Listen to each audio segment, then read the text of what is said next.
longer because every time he gets up, I'm coming here with this pressure. Down. Hey. Down.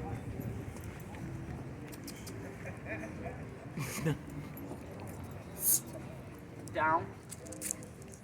So you're gonna really stay on top of him. Good boy. And then you move around. You're gonna add speed. Down. So you have to do this every time.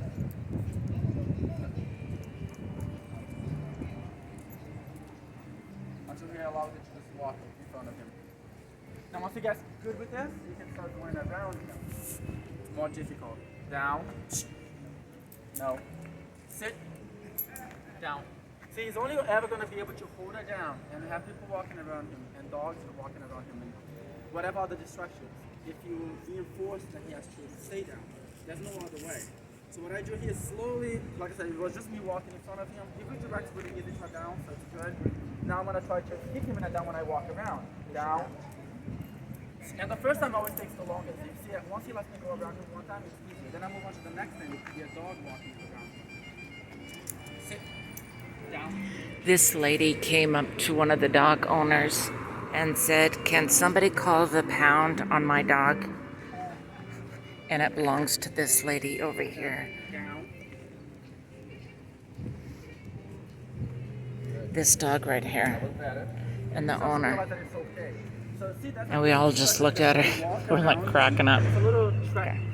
Having someone This guy is called Big Daddy. But even with you, he's gonna be kind of like No, trying to Big control where Doggy. you're going, 'cause he can't really see behind Doggy you. Body. No, Doggy The fact that I'm making him stay Daddy. there, just teaching him to like ignore On all the YouTube. distractions and have more confidence that he can be down and it doesn't matter what's going on around him. He's safe to stay down there. Down. Now I'm moving faster because again it's a little bit more difficult. Down. Down. No distraction. So it also becomes easy to redirect. See, when he even thinks about getting up, and that's what I mean about being very in tune with the body language. He just slightly thought about getting up, and I was very, and by doing that, I caught him right in time, and he's like, oh, he knows what I'm thinking.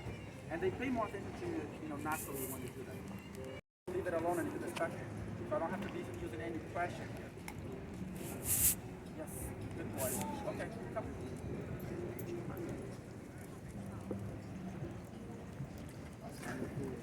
Tell me about the puppy.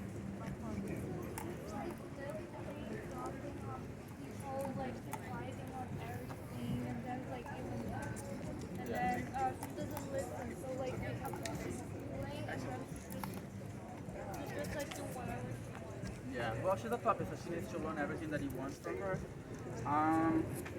She's probably not gonna do any of those things here because she's away from her puppy. There's Roxy right over I'm here. gonna give it to show you some techniques. She did very well.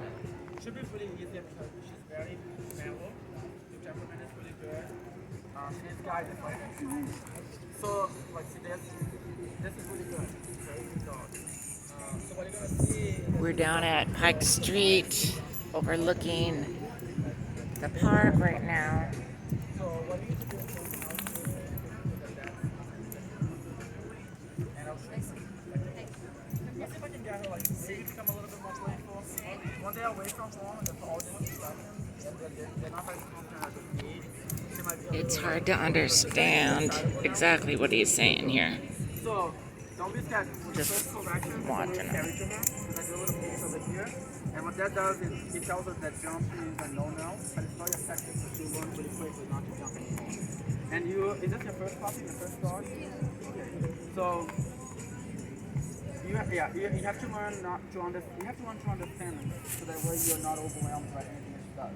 Because like the jump in the body, like I said, those are very common puppy things. But if you don't know that and you get scared of her, you're gonna think it's a fun game to get you to scream and